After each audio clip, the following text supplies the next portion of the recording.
Iska, Princess, anong i-drawing sa assignment natin? Ano ba kasing pinapagawa ni Teacher Magda? Hindi ko naman alam eh. Sabi ni teacher, mag-drawing daw tayo ng favorite nating gulay. Hindi ka kasi nakikinig, Princess eh. Ano ba yan? Wala akong favorite na gulay. Wala akong i-drawing. Basta ako, mag-drawing ako ng talong. Kasi favorite ko yun eh. Maraming sustansya. Ako naman, kamatis. Sa English, tomato. Pangpalakas ng puso. Iska, magsimula na tayong mag-drawing. Ano ka lang i-drawing ko? Wala akong maisip eh. Ay! Ang galing ko mag-drawing ng kamay! Bebang! Ano po yun, Nay? Gumagawa kami ng assignment ni Iska, pati ni Princess. Magandang gabi po, Aling Sitang. Magandang gabi rin sa inyo. Aling Sitang, ano po laman ng basket na yan? Pasalubong po ba yan? Mga prutas to, Princess. Pagkain namin ni Bebang. Wow! Mga pagkain! Pwede pong makahingi! Gutom na po kasi ako eh! O sige, basta ubusin mo ito laman ng basket ha. Ilagay mo sa ref. Tapos, kumuha ka rin ng gusto mong kainin. Sige po, Aling Sitang! Kaya ko po yan ubusin! Hala si Princess! Inuna na naman yung pagkain! May assignment pa nga tayo eh! Mamaya ako nagagawin itong assignment ko, Bebang! Mas importante itong pagkain! Ikaw bahala, Princess! Gagawa na kami ni Bebang! Ang daming pinamili na Aling Sitang na prutas! Iba-iba! May saging! May bayabas na malaki! May dalandan! Wow! Papaya! May mangga din! Tapos, may ubas, kulay green, tapos kulay red din. Ang dami sobra. Titikman ko nga. Ang dami. Ang dami din. Oh no! Ang tarap.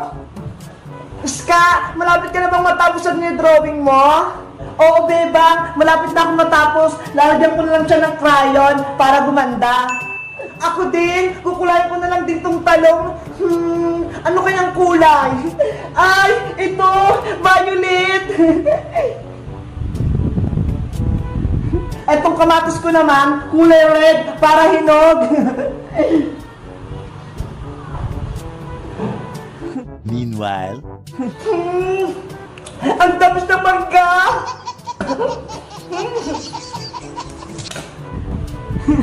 Ayan, Iska! Tapos na itong assignment ko! Tignan mo ho! Ang ganda! Ako din, Bebang! Tapos na ako! Ang ganda ng mga gawa natin! Si Princess kaya, anong ginagawa? Ayan! Ubus ko na yung mga prutas! Oh no! Lagot! Si Princess! Inubos yung pinamili ni nanay!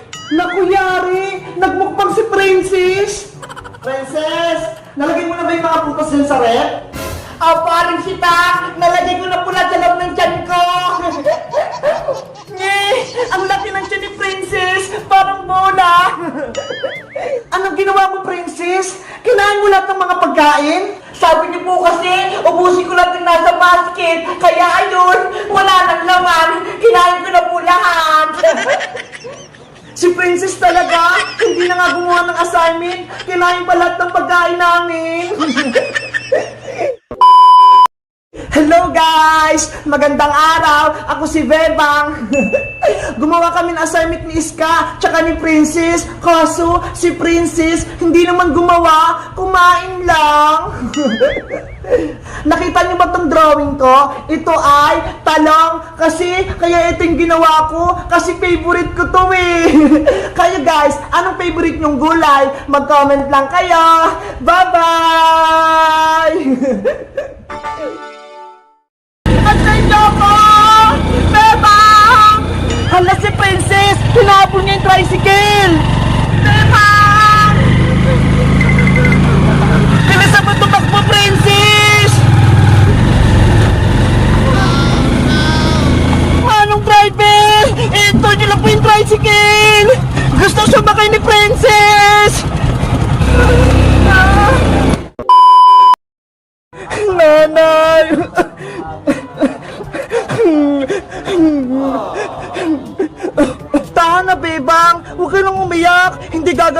sakit mo? Saan ako titira, Iska? Pinalayas na naman ako ni Tita Margaret.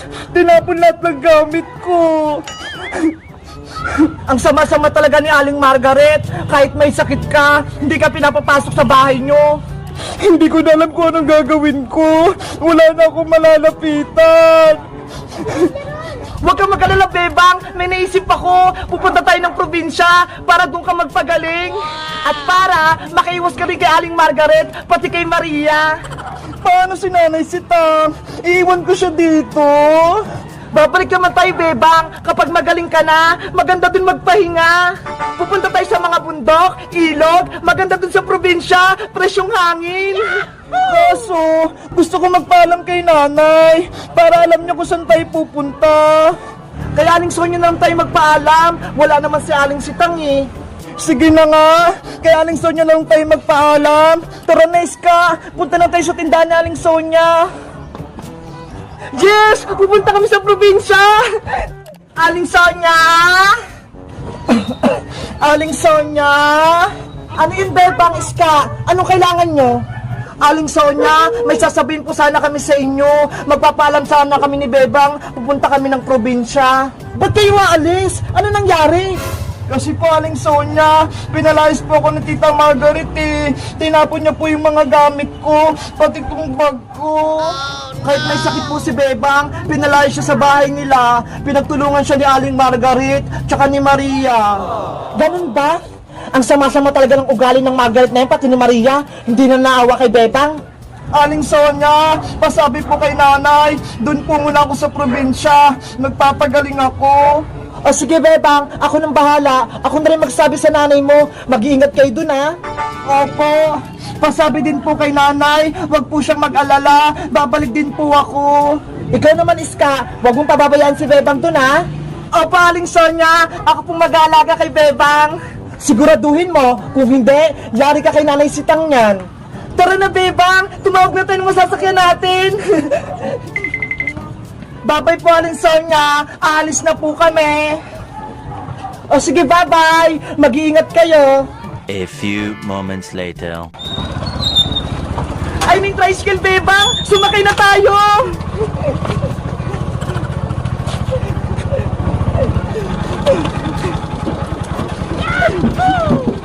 Saan kayo pupunta, Iska? Pati niyo po kami sa Terminal Manong, sa sakayan ng bus papuntang probinsya. Sige, kumapit kayo. Mag-ingat po kayo sa pag-drive, Manong driver, ha?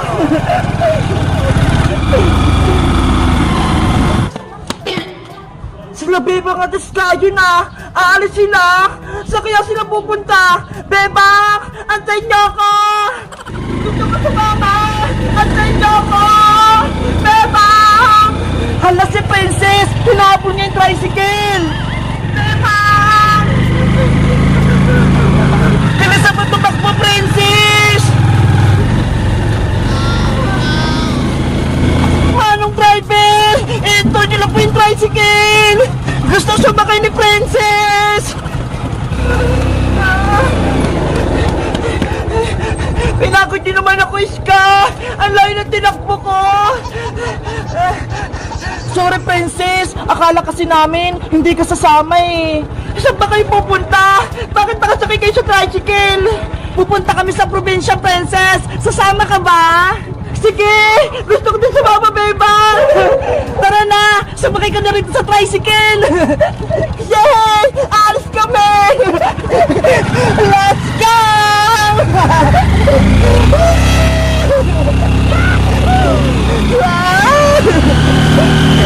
Hoy, Princess! Dito ka sa loob! Mahulog ka dyan!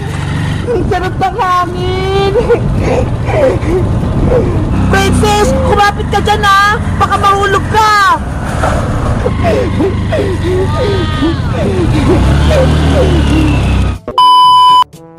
Hello guys! Magandang araw! Ako si Princess! Pupunta kami ni Bebang pati ni Iska sa probinsya kasi si Bebang may sakit siya eh! Doon siya magpapagaling! Sabi ni Iska, maganda raw doon, may mga bundok, pati ilog, masay doon maglaro! Kayo guys, sa probinsya ba kayo nakatira? May ilog din ba sa inyo? Mag-comment lang kayo para sa part 7. Bye-bye! Sana gumaling na si Bebang!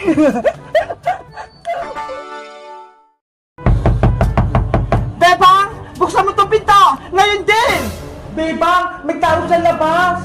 Wait lang po! Nandiyan na! Bilisan mo! Kanina pa kami rito! Sino kaya yun? Sino po ba kayo? Hindi ko po kayo kilala. Ako lang naman ang inyong tita Margaret, kapatid ng iyong nanay. At kasama ko rito ang pinsan mong si Maria. Mami, Mary yung pangalan ko, hindi Maria. Ano pong ginagawa niyo rito? Tita Margaret, kami ang magbabantay rito sa bahay niyo. Hinabilin sa akin ng nanay mo. Ganun po ba? Sige po, pasok po kayo rito sa loob ng bahay namin. Maria, halika na rito sa loob. Wow!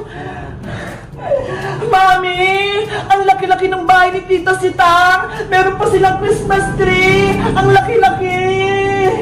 Simula ngayon, dito na tayo titira, Maria. Talaga, Mami? Yay! Hello po. Princess, Iska, siya si Tita Margaret, tsaka yung pinsan ko si Maria. Hello po! Kamusta po kayo? Ako po si Princess! Sino naman sila, Beba? Nawala lang yung nanay mo? Kung sino-sino ang mga pinapapasok mo rito sa bahay nyo? Kaya nga, baka mamaya kukuha lang sila ng gamit dito sa loob ng bahay. Hi Maria, mapagbintang ka naman. Kaibigan kami ni Bebang, no? Kaya hindi kami gagawa ng masama dito sa bahay nila. Mukha ka kasing mabaho eh, aming madungis. Ay aba, ginagalit mo ako? Gusto mong makatikim? Princess, tama na yan. Huwag kang makipag-away. Sinabihan kasi ako, Bebang, na mukhang madungis eh. Siya nga, mukhang mabaho. Mami, palukasin mo na nga yung mga kaibigan ni Bebang. Lalo na yan, oh, si Bungenge. Princess, huwag mo nang patulang. Bebang, palukasin mo mga kaibigan mo. Ngayon din. Opo, Tita Margaret, lalabas na po kami. Papasok na po kami sa school. Tara na, Iska, Princess. Pasok na tayo sa school. Tara na nga, lumabas na nga tayo. Excuse me po. Mariyang maasim yung mukha. Mami, oh, inasal pa ako ni Bungenge. Takbo na. Bilisan nyo. Ang sungit ang tita ko. Sandali lang, Bebang. Ano po yung Tita Margaret? Hindi ka papasok sa school. Ano po? Pero mag-aaral po ako. Kasama si Princess tsaka si Iska. Simula ngayon, dito ka lang sa loob ng bahay. Hindi ka lalabas at hindi ka may kipaglaro sa mga kaibigan mo. Ano daw? Tita Margaret, wag naman po. Gusto ko pong mag-aral. Wala na yung nanay mo, Bebang. Kaya simula sa araw na to, ako na ang masusunod dito sa bahay na to. Bebang, paano ka na? Princess, Iska, tulungan niyo ako. Pumasok ka na rito. Bilis, pagandaan mo kami ng makakain. Gutom na kami.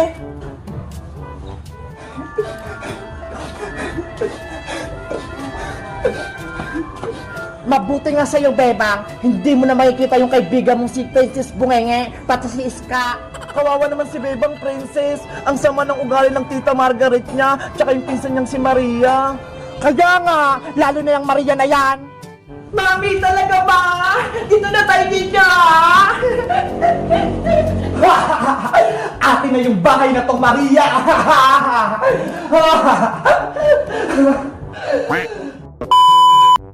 Hello guys! Magandang araw! Ako si Princess. Dumating pala yung kamag-anak ni Bebang, yung tita niya, tsaka si Maria.